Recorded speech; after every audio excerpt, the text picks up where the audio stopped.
ശരിക്കും മുൻപത്തെ ആളുകൾക്ക് ഇത് ഉപകാരപ്പെടുമോ? മുൻകാല പ്രാബല്യം ബില്ലിനുണ്ടാകുമോ? ഇതിൽ ഈ ചോദ്യം പലരും ചോദിച്ചു തുടങ്ങി. ഞാൻ പറഞ്ഞുതരാം. ഇവിടെ ഒരു വഖഫ് സിസ്റ്റം ഉണ്ടായിരുന്നു. ആ വഖഫ് സിസ്റ്റത്തിൻ്റെ ക്യാരക്ടേഴ്സ് ഞാൻ പറഞ്ഞു. ആരുടെ പ്രോപ്പർട്ടിയും കയറി എടുക്കാം, അവർ പറയുന്നത് അവർ തന്നെ തീരുമാനിക്കും. They are the decision makers, they are the drivers, they are the owners. അങ്ങനെ പോയിരുന്ന ഒരു ഹൈലി ബാഡ് പവേഴ്സ് അക്യുമുലേറ്റ് ചെയ്തൊരു സിസ്റ്റമായിരുന്നു ഇതുവരെ ഉണ്ടായിരുന്നത്. ഈ പുതിയ ബില്ലോടുകൂടി ഈ പവർ മൊത്തം, ഈ പവറുള്ള പുലിയെ ഇല്ലാതായി. നമ്പർ 1. നമ്പർ 2, പുതിയ ബില്ലിൽ ഈ എന്താ പറയുക, ഇൻജസ്റ്റിസ് എല്ലാം എലിമിനേറ്റ് ചെയ്യാൻ വേണ്ടിയുള്ള പ്രൊവിഷൻസ് ഉണ്ട്. ആ പ്രൊവിഷൻസ് ഉണ്ട്. ഒന്ന്, എന്തെങ്കിലും ഇഷ്യൂ ഉണ്ടെങ്കിൽ കോടതി പോകാം, അല്ലെങ്കിൽ ഡിസ്ട്രിക്ട് കളക്ടർക്ക് മെഷർ ചെയ്ത് തീരുമാനം. അതായത് the provisions of the new bill is adequate to correct all these injustice. ഇത് കേരളത്തിൽ മാത്രമല്ല, ഇന്ത്യയിലെ എല്ലാ സംസ്ഥാനങ്ങളിലുണ്ട്. തമിഴ്നാട്ടിലുണ്ട്, ആന്ധ്രയിലുണ്ട്, കർണാടകയിലുണ്ട്, എല്ലാ സംസ്ഥാനങ്ങളിലും ഇഷ്യൂ ഉണ്ട്. ഈ ഇഷ്യൂസ് എല്ലാം സോൾവ് ചെയ്യാൻ പറ്റുന്ന ഭരണഘടന അനുസരിച്ചുള്ള പ്രൊവിഷൻസൊക്കെ ഈ ബില്ലിനകത്തുണ്ട്. അതുകൊണ്ട് തീർച്ചയായും ഇവരുടെ പ്രശ്നവും സോൾവ് ചെയ്യപ്പെടും. മുസ്ലിങ്ങളെ വഞ്ചിക്കുന്നതാണ് ബില്ലെന്നാണ് പ്രതിപക്ഷം പറയുന്നത്. സാർ ഇതിനെ എങ്ങനെ നോക്കിക്കാണും? ഞാൻ നോക്കിക്കാണുന്നത്, ഇവർ ഈ കഴിഞ്ഞ ഗവൺമെൻറ്റുകൾ 65 കൊല്ലം ഭരിച്ച ഗവൺമെൻറ്റുകൾ എന്നും ചെയ്തുകൊണ്ടിരുന്ന ഒരു രീതിയുണ്ട്. അതായത് മുസ്ലിങ്ങളെ അവരിങ്ങനെ ചെയ്യാന്ന് പറഞ്ഞാൽ അവരെ പ്രീണിപ്പിച്ചുകൊണ്ട് കാര്യങ്ങൾ നടക്കുകയാണ് ചെയ്തത് അല്ലേ? അതാണ് അവരുടെ രീതി, അങ്ങനെ ചെയ്തുകൊണ്ടിരുന്നത്. എന്നിട്ട് എന്തിനാ ഇവരിങ്ങനെയൊക്കെ പറയുകയും ഇവരെ പ്രീണിപ്പിക്കുകയും ചെയ്യുന്നത്? വോട്ടിന് വേണ്ടിയാണ്. വോട്ടിന് വേണ്ടി അവരെന്നും ചെയ്യേണ്ടത് എന്നതാ? നിങ്ങളെ BJP ഗവൺമെൻറ്റാണ്. ഞാൻ ചോദിക്കട്ടെ, CAA വന്നപ്പോൾ എന്താ പറഞ്ഞത്? ഇവിടുത്തെ മുസ്ലിങ്ങളെല്ലാം വെളിയിൽ ചാടിക്കുമെന്ന് പറഞ്ഞു. ഇപ്പോൾ എത്ര കൊല്ലമായി ഏതെങ്കിലും ഒരു മുസ്ലിം വെളിയിൽ പോയിട്ടുണ്ടോ? BJP ഗവൺമെൻറ് അങ്ങനത്തെ ഫിലോസഫിയേ ഇല്ല. BJP ഗവൺമെൻറ്റിൻ്റെ ഫിലോസഫി ഇന്ത്യൻ മുസ്ലിംസിനെ ചേർത്ത് പിടിച്ച് ഒന്നിച്ചു പോവുക. പക്ഷേ BJP ഗവൺമെൻറ് ടെററിസത്തോട് കൂട്ടിവയ്ക്കത്തില്ല. എല്ലാവരും ഇക്വാലിറ്റി ആൻഡ് ജസ്റ്റിസ് ഒരുപോലെയാണ്. പിന്നെ രണ്ടാമത്തെ കാര്യം, ഇവർ പറയുന്നത് മുസ്ലിങ്ങളെ വഞ്ചിക്കുന്നു. മുസ്ലിങ്ങളെ വഞ്ചിക്കുന്ന, മുസ്ലിങ്ങളെ റൈറ്റ്സിനെ എവിടെയെങ്കിലും ബാധിക്കുന്ന ഏതെങ്കിലും ഒരംശം ഈ ബില്ലിൻ്റെ ഏതെങ്കിലും ഒരു ഭാഗത്ത് പറയട്ടെ, ഒരു ഭാഗത്ത് അവർ പറയട്ടെ, അവർ പറയുന്ന പ്രായശ്ചിത്തം നമുക്ക് ചെയ്യാം. ഇത് മുസ്ലിങ്ങളെ വഞ്ചിക്കാനുള്ളതല്ല, മുസ്ലിങ്ങൾക്ക് നീതി കൊടുക്കാൻ വേണ്ടതാണ്. മുസ്ലിങ്ങിൻ്റെ വഖഫ്, ഈ വഖഫ് പ്രോപ്പർട്ടി പ്രോപ്പറായിട്ട് മാനേജ് ചെയ്യാൻ വേണ്ടിയുള്ളതാണ്. ആ പ്രോപ്പർട്ടി എന്താ പറയുക, നീഡി പാവപ്പെട്ടവനെത്താൻ വേണ്ടിയുള്ളതാണ്. വിമൻ സെൻട്രിക്കാണ്. വിമനെ കൂടുതൽ ഇതിലേക്ക് കൊണ്ടുവരാനാണ്, അവരെ കൂടുതൽ അംഗീകരിക്കാൻ വേണ്ടിയാണ്. ഈ BJP ഗവൺമെൻറ്റിൻ്റെ നരേന്ദ്രമോദിയുടെ ഒരു പ്രധാനപ്പെട്ട അജണ്ട പലപ്പോഴും റിപ്പീറ്റ് ചെയ്ത് പറഞ്ഞിട്ടുള്ളത്, UPയിലെ മുസ്ലിങ്ങളെ കണ്ടിട്ട് 27 കോടി പോപ്പുലേഷൻ ഉള്ളതിൽ ഏതാണ്ട് 5 കോടി മുസ്ലിങ്ങളുള്ളതിൽ അവിടുത്തെ 2.5-3 കോടി മുസ്ലിം പെൺകുട്ടികളാണ് ഏറ്റവും കൂടുതൽ കഷ്ടത അനുഭവിക്കുന്നത്.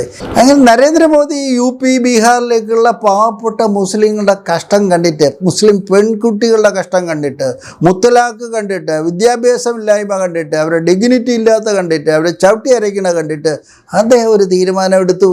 ഇവരെയാണ് അറ്റൻഡ് ചെയ്യേണ്ടത്. അവർക്ക് ഡിഗ്നിറ്റി വേണം, ഓണർ വേണം, ജോലി വേണം, വിദ്യാഭ്യാസം വേണം. മുത്തലാഖ് എന്നുള്ള, ഇവിടെയൊക്കെ മുത്തലാഖ് കുറവാണ്, മുത്തലാഖിൽ നിന്നുള്ള മോക്ഷം വേണം. അങ്ങനെയാണ് മുത്തലാഖ് ബില്ല് കൊണ്ടുവന്നത്. എന്തുമാത്രം വിമൻ സെൻട്രിക് ബില്ല് കൊണ്ടുവന്നിട്ടുണ്ട്. വിമക്ഷേമം, പ്രത്യേകിച്ച് വിമനും, മുസ്ലിം വിമൻ, എഡ്യൂക്കേഷൻ, സ്കോളർഷിപ്പുകൾ, സ്കില്ലിങ്, പിന്നെ മുദ്രാ ലോൺ പോലെയുള്ള പരിപാടികൾ, എത്രയെല്ലാം പരിപാടി. നിങ്ങൾ ഗൂഗിളിൽ പോയിട്ട് മുസ്ലിം സെൻട്രിക് പ്രോഗ്രാംസ് ഓഫ് നരേന്ദ്രമോദി എന്ന് വെച്ചാൽ ഒരു ഉറ്റുപാടുണ്ടെങ്കിൽ വീഴുന്ന കാണാം നിങ്ങൾക്ക്. അതുകൊണ്ട് ഞാൻ പറയുന്നു, ഈ ബില്ല് മാത്രമല്ല, നരേന്ദ്രമോദിയുടെ 11 കൊല്ലത്തെ ഈ ഭരണം മൊത്തവും മുസ്ലിങ്ങളെ ചേർത്ത് പിടിക്കാനും, മുസ്ലിംസിന് നീതി കൊടുക്കാനും, മുസ്ലിമിൻ്റെ ഒരു കാര്യത്തിലും എന്താ പറയുക, വിശ്വാസപരമായ ഒരു കാര്യത്തിലും ഇടപെടാതിരിക്കാനും, അവരും നമ്മുടെ സഹോദരി സഹോദരന്മാരും എന്ന് മനസ്സിലാക്കിക്കൊണ്ടാണ് പോകുന്നത്. കോൺഗ്രസ് എന്നും പറയും അല്ല അല്ല അല്ല, ഇവർ ഹിന്ദുക്കളാണ്. ഹിന്ദുക്കളല്ലേ? 80%, 79% പോപ്പുലേഷൻ ഹിന്ദുക്കളായ ഒരു രാജ്യത്ത് ഇവർ ഇന്നും ഹിന്ദു രാഷ്ട്രമായിട്ട് പ്രഖ്യാപിച്ചില്ലല്ലോ. അതൊരു വലിയ കാര്യമല്ലേ? ഈ രാജ്യത്ത് നിങ്ങൾ നോക്കൂ, ഏറ്റവും വലിയ പൈസക്കാർ കൂടുതലുള്ളത് നമ്മുടെ മൈനോറിറ്റീസിലല്ലേ? നമ്മുടെ മഹാത്മാഗാന്ധി റൂറൽ എംപ്ലോയ്മെൻറ്റ് പ്രോഗ്രാമിൽ വർക്ക് ചെയ്യുന്ന പെൺകുട്ടികളെ നിങ്ങൾ പോയി നോക്കൂ. അവർ കൂടുതലും ഈ ഹിന്ദു കമ്മ്യൂണിറ്റി വരുന്നവരല്ലേ? നമ്മുടെ മറ്റ് മൈനോറിറ്റി കമ്മ്യൂണിറ്റിയുള്ളൊരു കുറവല്ലേ? ഹിന്ദു ഏറ്റവും കൂടുതൽ വലുതുള്ള ഈ 79% മുസ്ലിം ആയിരുന്നെങ്കിൽ എന്ന് ഇതൊരു മുസ്ലിം രാഷ്ട്രമായി നമ്മൾ പ്രഖ്യാപിച്ചനെ. അവരതൊന്നും ചെയ്തില്ലല്ലോ. അവർ മഹാമനസ്കതയോടെ നമ്മളെ ചേർത്ത് പിടിക്കുകയല്ലേ ചെയ്തത്. നമുക്ക് പള്ളി പണിയാൻ സ്ഥലം തരയല്ലേ ചെയ്തത്. നമുക്ക് പെൺകുട്ടികളെ കല്യാണം കഴിച്ചു തരയല്ലേ ചെയ്തത്. നമ്മൾ വളർന്ന് പന്തലിക്കാനല്ലേ അനുവദിച്ചത്. BJP ഗവൺമെൻറ് എന്ന് പറയുന്നതിൽ ഇന്ത്യയിലെ ഹിന്ദുസ് എന്നും മുസ്ലിങ്ങൾക്കും മറ്റ് മൈനോറിറ്റീസും വളക്കൂറുള്ള ഒരു മണ്ണായിട്ടാണ് അവർ അന്നും ഇന്നും എന്നും ചേർത്ത് പിടിക്കാൻ മാത്രമേ അവർ ഉപകരിച്ചിട്ടുള്ളൂ. മറിച്ച് അവിടെ ഇവിടെയൊക്കെ ഇത്ര 140 കോടി ജനങ്ങളുള്ളിടത്ത് അവിടെ ഇവിടെയൊക്കെ ഒരു ഒറ്റപ്പെട്ട അടി പിടി നടക്കുമ്പം അതൊരു സൈഡിൽ ഹിന്ദു ഒരു സൈഡിൽ മുസ്ലിം ആയി കഴിഞ്ഞാൽ ഉടനെ നമ്മൾ പറയും ഹിന്ദു മുസ്ലിം. വേറെ സ്ഥലത്ത് ക്രിസ്ത്യാനി ആയാൽ ഉടനെ നമ്മൾ പറയും ഹിന്ദു ക്രിസ്ത്യാനി. ഇങ്ങനെയുള്ള കള്ളപ്രചരണം നടത്തിയാണ് പോണത്.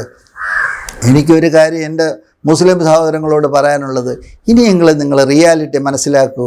കാശ്മീരിൻ്റെ ബില്ലായാലും CAA ബില്ലായാലും സിറ്റിസൺഷിപ്പിൻ്റെ ബില്ലായാലും മുത്തലാഖ് ബില്ലായാലും വഖഫ് ബില്ലായാലും ഇതെല്ലാം ഇന്ത്യയിലെ 145 കോടി ജനങ്ങളെയും ഒരുപോലെ കണ്ടുകൊണ്ട് injustice to none, justice to everybody, അതാ രീതിയിലാണ് ഉണ്ടാക്കിയിരിക്കുന്നത്. ഒരിക്കലുമില്ല. അങ്ങനെ നിങ്ങൾ ഒരെണ്ണം പോയിൻ്റ് ഔട്ട് ചെയ്യുകയാണെങ്കിൽ ഞങ്ങളുടെ ഗവൺമെൻറ് റെഡിയാണ് അത് കറക്റ്റ് ചെയ്യുന്നതിന് വേണ്ടി. ജസ്റ്റിസ് ടു മുസ്ലിംസ് ആണ്. Never never. എത്രയോ പ്രാവശ്യം പറയണേ, ഇന്ത്യയെ പോലെ ഒരു fertile field for Muslims to grow വേറെ ഒരു രാജ്യത്തുമില്ല. നിങ്ങൾ ദുബായി പോയി നോക്കൂ. ഇതുപോലെ ഫ്രീഡമായിട്ട് ജീവിക്കാൻ പറ്റുമോ നമുക്ക്? അവിടെ പള്ളിയിലൊരു കുത്തുബ ചെല്ലണമെങ്കിൽ തന്നെ അവർ ആ പെർമിഷൻ വാങ്ങണം. ഇവിടെ നമ്മുടെ പള്ളിയിൽ എന്താ കാണുന്നത്? പള്ളിയിൽ പോകുമ്പോഴത്തേക്ക് മുസ്ലിയാരിൽ നിന്ന് എന്തൊക്കെ പറയണത്, വായി വരുന്ന പൊളിറ്റിക്സ് അല്ലേ പറയേണ്ടത്. ആ വിഷം കയറ്റി നമുക്ക് എന്ത് പറ്റി? നമ്മൾ ഒറ്റപ്പെട്ടു പോയി. ഞാൻ ചോദിക്കട്ടെ, കേരളത്തിൽ 100 മനുഷ്യനെ എടുത്തു കഴിഞ്ഞാൽ 55 ഹിന്ദുവാണ്, 27 മുസ്ലിമാണ്, 18 ക്രിസ്ത്യനാണ്. ഈ 18% ക്രിസ്ത്യൻ അവർ ഇൻ്റലിജൻ്റ് അല്ലേ? അതുകൊണ്ടല്ലേ അവർ മെയിൻ ഭരിക്കുന്ന പാർട്ടിയോട് ഭാഗമായി നിന്നുകൊണ്ട് അവരുടെ അവകാശങ്ങൾ ചോദിച്ചു വാങ്ങിക്കുന്നത്. നമ്മൾ എന്താ ചെയ്യണത്? നമ്മൾ ഈ 27% ഉണ്ട്, നമ്മൾ ഭരിക്കുന്നവരുടെ എന്നും എതിരാണ്.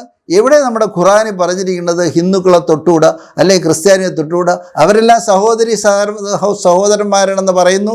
അവരെ കെയർ ചെയ്യാൻ പറയുന്നു, അവരോട് ഷെയർ ചെയ്യാൻ പറയുന്നു, അവരെ കെട്ടിപ്പിടിക്കാൻ പറയുന്നു. അങ്ങനെയുള്ള മതത്തിലുള്ള നമ്മൾ എന്തുകൊണ്ട് റിപ്പീറ്റ് ചെയ്ത് ഹിന്ദുക്കളെയും ക്രിസ്ത്യാനികളെയും നമ്മൾ മാറ്റുക, അല്ലെങ്കിൽ പർട്ടിക്കുലർലി ഹിന്ദുക്കളെ മാറ്റി നിർത്തുന്ന ഫിലോസഫി മാറ്റൂ. 11 കൊല്ലം കേന്ദ്ര ഗവൺമെൻറ് നടത്തിയ, മോഡി ഗവൺമെൻറ് നടത്തിയ ഭരണത്തിൻ്റെ റിയാലിറ്റീസ് മനസ്സിലാക്കൂ. Totally development centric. നിങ്ങൾ നോക്കൂ, ട്രംപ് പോലും എഴുന്നേറ്റ് സല്യൂട്ട് ചെയ്യേണ്ട മോഡിജിയെല്ലാം. അത്ര വലിയൊരു പ്രൈം മിനിസ്റ്ററല്ലേ നമുക്കുള്ളത്. ആ സമയത്ത് എത്ര കാലം കേരളത്തിലെ ഈ പറഞ്ഞ 27% മുസ്ലിം എന്ന് പറഞ്ഞാൽ ഏതാണ്ട് 1 കോടി 10 ലക്ഷം മറ്റ് വരും. ഇത്രയും പേര് എത്ര നാൾ നമ്മൾ മാറി നിൽക്കുന്ന അവസ്ഥ. നോർത്ത് ഇന്ത്യയിലേക്ക് മുസ്ലിംസ് എൻമാസായിട്ട് BJP സപ്പോർട്ട് ചെയ്ത് തുടങ്ങി. പെണ്ണുങ്ങൾ എൻമാസായിട്ട് BJP സപ്പോർട്ട് ചെയ്ത് തുടങ്ങി. എന്തുകൊണ്ട്? നന്മ കണ്ടുകൊണ്ടാണ്.